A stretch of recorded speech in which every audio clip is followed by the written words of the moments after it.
Assalamualaikum warahmatullahi wabarakatuh. Kami dari kelompok 5 akan mempresentasikan hasil diskusi kami.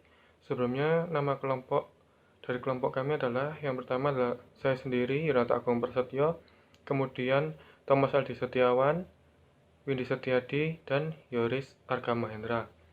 Pada presentasi ini, kami akan membahas mengenai penyusunan strategi PT Semen Indonesia. Untuk yang pertama, kerangka analisis penyusunan strategi. Tahap pertama atau input, yakni terdiri dari matriks EV, matriks JPM, matriks EV. Kemudian pada tahap 2, terdapat matriks SWOT, matriks PACE, matriks BCG, matriks IE, dan yang terakhir adalah GSM. Yang pertama adalah matriks EV. Dalam matriks EV ini, kami menggunakan teori Porter-Favors untuk menganalisis lingkungan eksternal perusahaan, yaitu sebagai berikut. Yang pertama, ancaman pendatang baru. Yang kedua, kekuatan tawar-menawar pemasok.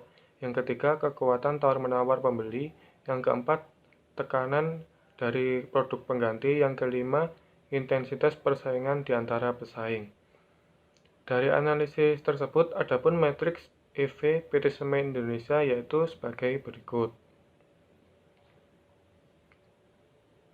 Nah, berdasarkan matriks EV tersebut, dapat dilihat bahwa total bobot skor berjumlah 3,12. Kemudian berlanjut ke CPM.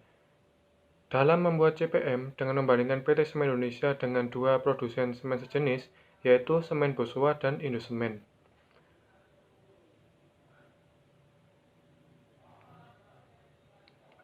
Dari hasil CPM dapat diketahui bahwa total skor PT Semen Indonesia 3,39, kemudian skor untuk PT Semen Boswa 2,57, dan yang terakhir total dari PT Semen Indosemen adalah 2,47.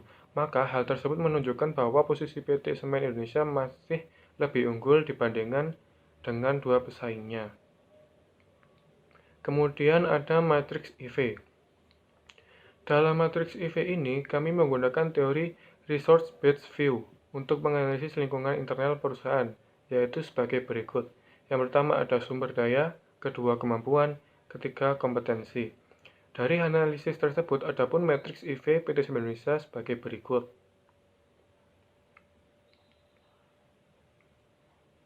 Nah, berdasarkan matriks EV tersebut, dapat dilihat bahwa total bobot skor berjumlah 3,16. Demikian presentasi dari saya. Untuk selanjutnya akan dilanjutkan oleh teman saya. Selanjutnya saya akan membahas matriks SWOT. Matriks SWOT merupakan analisa yang penting untuk membantu manajer dalam mengembangkan 4 tipe strategi. Yang pertama, strategi kekuatan peluang atau SO. Yang kedua, strategi kelemahan peluang atau WO. Yang ketiga, strategi kekuatan ancaman atau ST. Dan yang terakhir, strategi kelemahan ancaman atau WT. Dapat dilihat matriks SWOT dan beberapa variabelnya. Dari analisa tersebut dapat memberikan beberapa alternatif strategi yang dapat dipilih oleh pihak manajemen perusahaan agar tujuan awal dari organisasi tercapai dan memperoleh hasil yang maksimal. Di sini dapat dilihat di SO strategis, ST strategis, WO strategis, dan WT strategis. Selanjutnya matriks space. Matriks space merupakan penentu yang paling penting dari keseluruhan posisi strategis organisasi. Dianalisis berdasarkan keunggulan kompetitif, faktor kekuatan industri, faktor kekuatan keuangan, dan stabilitas lingkungan. Dalam matriks space PT Semen Indonesia berada dalam kuadran agresif. Dilihat pada bagian yang sebelah kanan. Pada kuadran agresif ini, perusahaan dapat menerapkan strategi berikut. Yang pertama, backward, forward, horizontal, dan integration. Yang kedua, market penetration. Yang ketiga, market development. Yang keempat, product development. Yang kelima, diversification.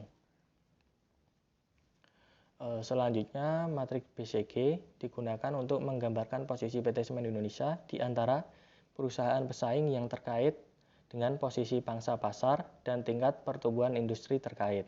Dalam matriks ini terdiri dari 4 kuadran, yaitu question mark, tanda tanya, stars, bintang, Kesko, sapi kas, dan yang keempat anjing atau dogs. PT Semen Indonesia sendiri masuk dalam kuadran kedua, yaitu stars atau bintang. Hal tersebut dikarenakan pangsa pasar relatif dan pertumbuhan pasar di industri ini tinggi.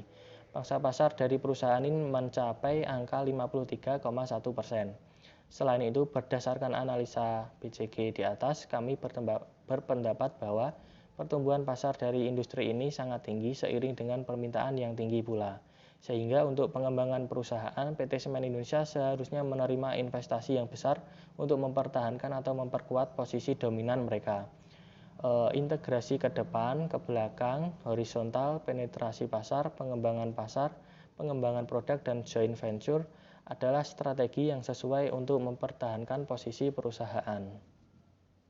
Saya Minis Setiadi selanjutnya akan menjelaskan tentang matrik internal eksternal.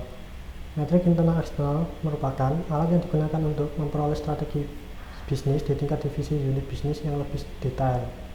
Dari hasil penganalisan lingkungan, didapatkan data bahwa skor bobot total dari matrik EV sebesar 3,12 yang menunjukkan posisi eksternal kuat, dan skor bobot total dari matrik EV sebesar 3,16 yang menunjukkan posisi internal kuat. Maka dari itu, dapat disimpulkan bahwa PT Semen Indonesia Tbk berada dalam kuadran 1, yang dapat digolongkan dalam kuadran yang tumbuh dan membangun. Karena berada di kuadran 1, strategi yang dapat digunakan dapat berupa strategi integratif dan strategi intensif. Selanjutnya yaitu Grand Strategy Metric atau GSM. GSM merupakan alat yang digunakan untuk menentukan di mana posisi perusahaan dari segi kompetitor dan pertumbuhan pasarnya, didasarkan pada dua dimensi evaluasi, yaitu posisi kompetitif pada sumbu X dan pertumbuhan pasar di industri terkait pada sumbu Y. Dalam perkembangan permintaan semen di Indonesia, sebelum pandemi terus mengalami kenaikan permintaan pada setiap tahunnya. Namun, volume penjualan semen domestik sepanjang tahun 2020 tercatat sebesar 62,7 juta ton. Mengacu pada data Asosiasi Semen Indonesia atau ASI, realisasi ini menurun 10,4% dari penjualan tahun 2019 yang mencapai 70 juta ton.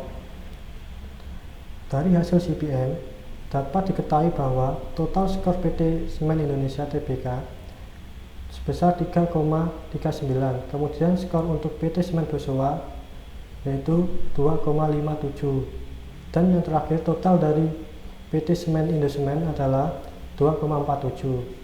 Uraian tersebut menunjukkan bahwa PT Semen Indonesia berada di kuadran 1, di mana memberikan implikasi strategi yang baik adalah sebagai berikut. Pertama, mengembangkan pasar. Yang kedua, penetralisasi pasar.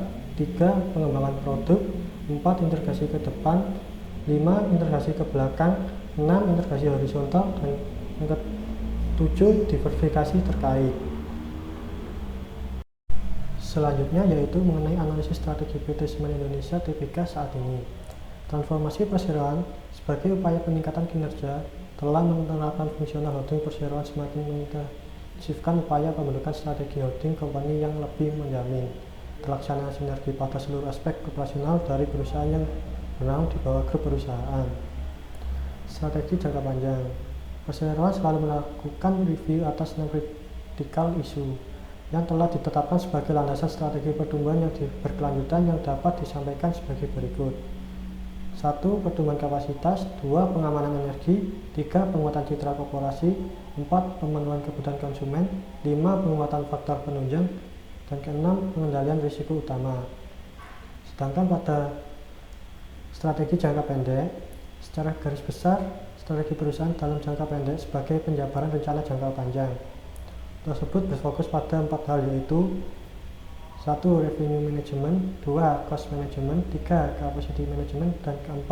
Increasing competitive advantage. Assalamualaikum warahmatullahi wabarakatuh. Perkenalkan, nama saya Thomas Aldi Setiawan. Di sini saya akan melanjutkan penjelasan tentang strategi lainnya yang digunakan oleh PT Semen Indonesia. Yang pertama adalah strategi integrasi vertikal, yaitu dengan analisisnya yaitu memiliki 2 integrasi sebagai berikut. Yang pertama adalah meneruskan integrasi, dan yang kedua adalah ke belakang integrasi. Selanjutnya ada strategi intensif. Yang digunakan ini ada dua juga, ada memiliki 3. Yang pertama adalah penetrasi pasar, yaitu strategi revenue management. Yang kedua adalah perkembangan pasar. Selanjutnya yaitu produk pengembangan. Selanjutnya ada strategi diversifikasi, yang mana ada diversifikasi terikat dan diversifikasi tidak terikat. Dan yang terakhir adalah strategi defensif, yang mana PT Semen Indonesia memiliki penghemat, yaitu untuk mengamankan pasokan energi listrik, maka PT Semen Indonesia membangun pembangkit listrik berkapasitas 2 kali 35 MW. Selanjutnya, pencocokan hasil analisis strategi dengan strategi yang digunakan saat ini oleh PT Semen Indonesia. Yang pertama adalah meneruskan integrasi, yang mana mereka menerima investasi yang besar untuk mempertahankan atau memperkuat posisi dominan mereka. Yang kedua adalah kebelakang integrasi, yaitu meningkatkan inovasi dalam bahan baku dan menjaga kapasitas perusahaan agar sesuai dengan kebutuhan pembeli. Yang ketiga adalah penetrasi pasar, yang mana mereka PT Semen Indonesia memberikan fasilitas yang baik kepada pembeli seperti membuka gerai konsultan. Selanjutnya yang keempat adalah perkembangan pasar, yang mana PT Semen Indonesia memperbesar wilayah pasar dengan membuka kantor pemasaran baru dan mengadakan event di wilayah baru. Yang kelima adalah produk pengembangan, menetapkan kebijakan harga produk yang sama bagi masing daerah.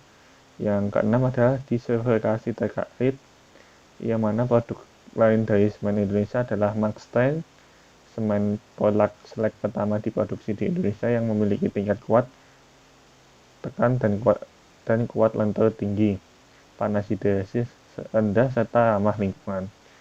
Yang kedua adalah yang terakhir adalah defensive strategic, penghemat, yang mana penghematan meningkatkan koefisiensi dan keefektifan sumber daya manusia. Selanjutnya, strategi yang belum dijalankan oleh PT Semen Indonesia adalah tidak ada. Dengan begitu, analisis ini sesuai dengan strategi yang diterapkan oleh PT Semen Indonesia saat ini. Terima kasih, kami dari kelompok 5. Jika ada kurang lebihnya mohon maaf. Wassalamualaikum warahmatullahi wabarakatuh.